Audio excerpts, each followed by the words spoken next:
Assalamualaikum warahmatullahi wabarakatuh. Jumpa lagi dengan saya Eko Cahyo Nugroho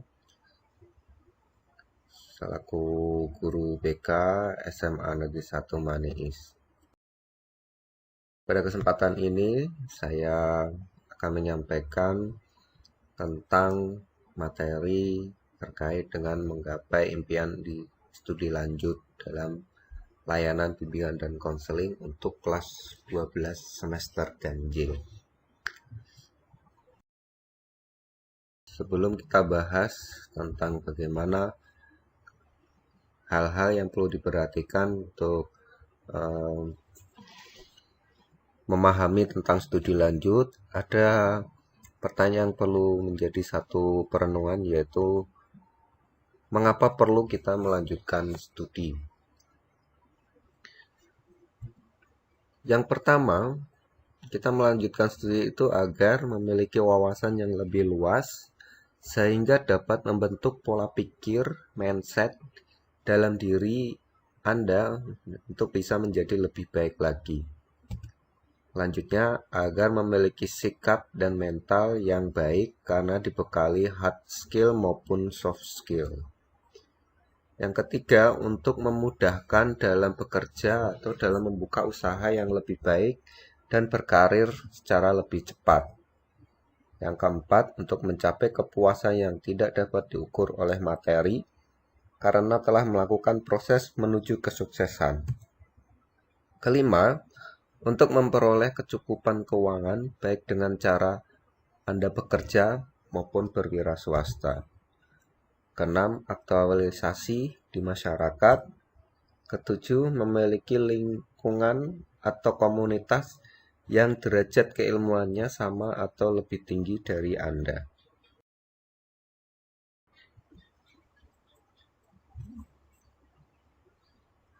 Selanjutnya, mari kita kenali dua jalur pendidikan dalam dunia pendidikan tinggi utamanya. Yang pertama yaitu pendidikan akademik. Pendidikan akademik merupakan pendidikan tinggi yang diarahkan pada penguasaan ilmu pengetahuan dan pengembangannya dan lebih mengutamakan peningkatan mutu serta memperluas wawasan ilmu pengetahuan. Di sini biasanya berada di S1, S2, dan S3. Selanjutnya pendidikan profesional atau vokasi, yaitu pendidikan tinggi yang diarahkan pada kesiapan keahlian tertentu serta menggunakan peningkatan kemampuan kerja serta aplikasi ilmu dan teknologi. Ini berada dalam D1, D2, D3, dan 4 dan spesialisasi. Selanjutnya, kita perlu pahami bentuk-bentuk perguruan tinggi. Bentuk-bentuk perguruan tinggi itu yaitu universitas, suatu perguruan tinggi yang menyelenggarakan program pendidikan akademi dan atau profesional yang beragam dan dikelompokkan dalam fakultas-fakultas. Selanjutnya untuk institut, yaitu suatu perguruan tinggi yang menyelenggarakan program pendidikan akademi dan atau profesional dalam sekelompok disiplin ilmu pengetahuan, teknologi, dan atau kesenian yang sejenis. Ketiga, sekolah tinggi, yaitu suatu perguruan tinggi yang menyelenggarakan program pendidikan akademi dan atau profesional dalam lingkup satu disiplin tertentu.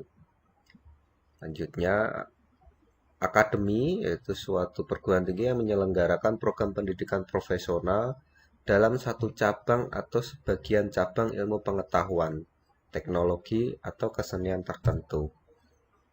Kelima, politeknik, yaitu suatu perguruan tinggi yang menyelenggarakan program pendidikan profesional dalam satu cabang dalam sejumlah bidang pengetahuan khusus. Bedanya dengan akademi, politeknik memberikan porsi lebih besar pada praktik.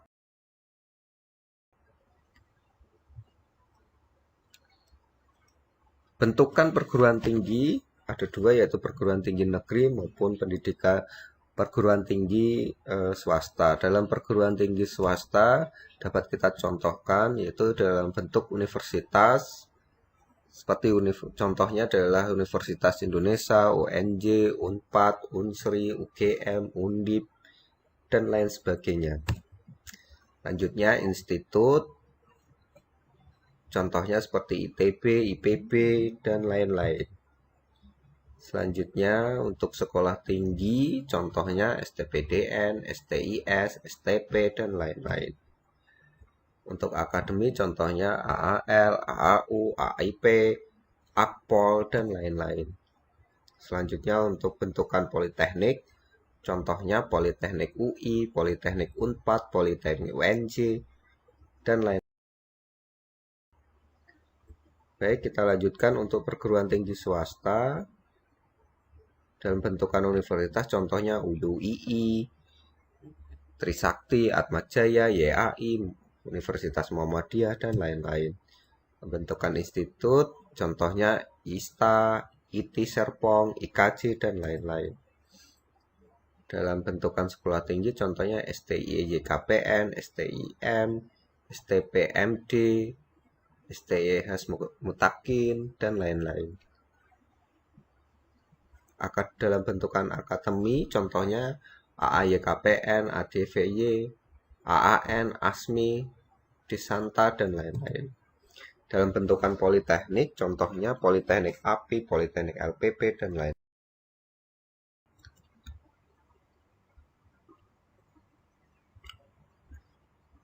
Gelar dan sebutan lulusan perguruan tinggi yaitu ada gelar akademik, yaitu gelar yang diberikan kepada lulusan perguruan tinggi yang menyelenggarakan pendidikan akademi seperti sarjana atau S1, magister untuk S2, doktor untuk S3.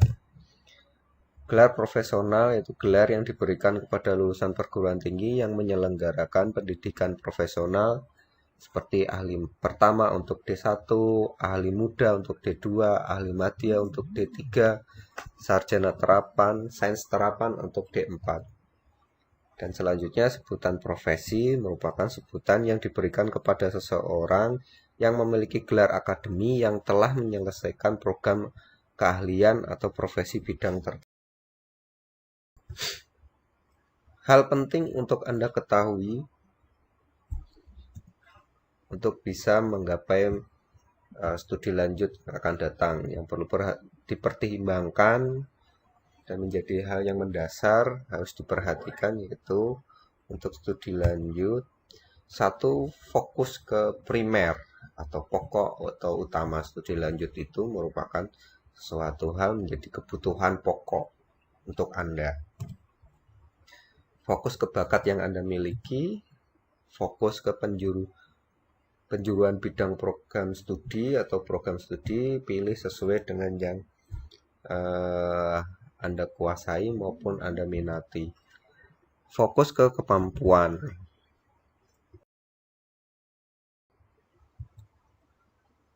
Selanjutnya, tips memilih program studi, jurusan untuk D1, D2, D3 maupun S1.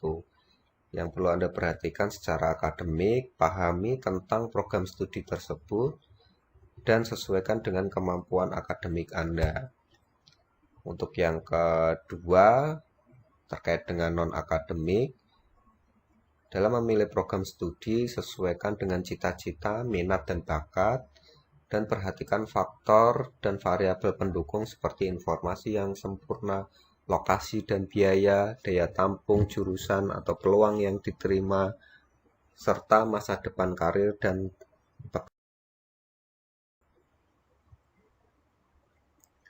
demikian yang perlu saya sampaikan. Semoga menjadi pemahaman untuk Anda menggapai masa depan Anda, khususnya dalam studi lanjut. Sekian dan terima kasih.